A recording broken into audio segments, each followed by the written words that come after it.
বিশ্ব তামাক মুক্ত দিবস আজ। প্রতি বছর সিগারেটের আগুনে শুধু তামাকই পোড়ে না, ছাই হয়ে যায় একটি পরিবারের স্বপ্ন, সম্ভাবনা আর ভবিষ্যৎ। এবারের প্রতিপাদ্য যেন আমাদের বলে দিচ্ছে আসল বাস্তবতা। প্রলোভনের মুখোশ উন্মোচন করি, তামাক ও নিকোটিনের আসক্তি প্রতিরোধ করি।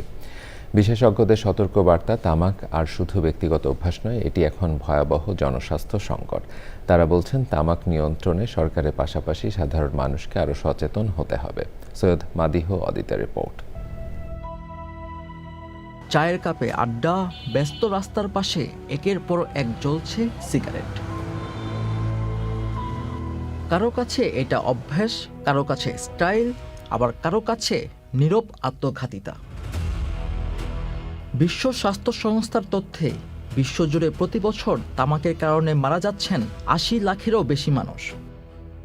১৩ থেকে ১৫ বছর বয়সী অন্তত ৪ কোটি শিশু কিশোর কোনো না কোনো তামাকজাত পণ্য ব্যবহার করছে।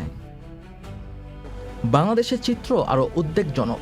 দক্ষিণ এশিয়ায় সবচেয়ে বেশি তামাক ব্যবহার হয় বাংলাদেশে।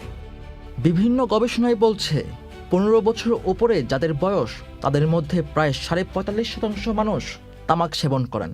ই সিগারেটগুলো আসছে, ইলেকট্রনিক সিগারেট, যেটা বিশ্বের প্রায় ৪৮টা দেশে অলরেডি ই সিগারেট বন্ধ। কারণ তারা গবেষণা করে দেখছে ই সিগারেটের মধ্যেও সমান ক্ষতিকর পদার্থ আছে। যেমন আমরা বলি যে তামাকের মধ্যে প্রায় ৭,৩৬৫টা রাসায়নিক পদার্থ থাকে, যেগুলো সবই টক্সিক, মানে বিষাক্ত।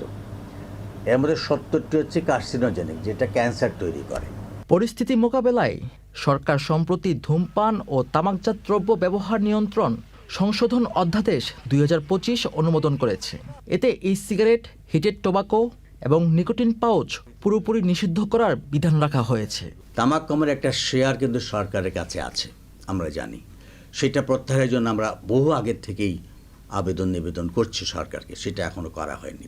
আরেকটা হচ্ছে তামাক কোম্পানি যে প্রতি বছর আমাদের বাজেট পেশের সময় সরকারের প্রভাবিত করে, এই সামনে বাজেট, এখনও তারা প্রভাবিত করার চেষ্টা করছে। এই জন্য আমরা এনবিআরের চেয়ারম্যান মাননীয় অর্থমন্ত্রীর কাছে আবেদন জানিয়েছি যেন প্রতি বছর তামাকের উপর একটা ট্যাক্স বাড়ানো হয়। ট্যাক্সটা বাড়ালেই কিন্তু তামাক গ্রহণকারীর সংখ্যা কমে যাবে। এই তামাক কোম্পানি কিন্তু সোশ্যাল মিডিয়ার মধ্যে ঢুকে যাচ্ছে। সুতরাং আমাদের নজরদারি শুধু বাইরে না, আমাদের নজরদারি সোশ্যাল মিডিয়ার মধ্যে আনতে হবে। বিশেষজ্ঞদের মতে শুধু আইন করলেই চলবে না, তামাক নিয়ন্ত্রণে দরকার সামাজিক আন্দোলন। প্রকাশ্যে ধূমপান বন্ধে কঠোর নজরদারি, তামাক পণ্যে উচ্চ কর আর তরুণদের সচেতন করতে হবে এখনই। সৈয়দ মাদিহ অদিত, চ্যানেল আই, ঢাকা।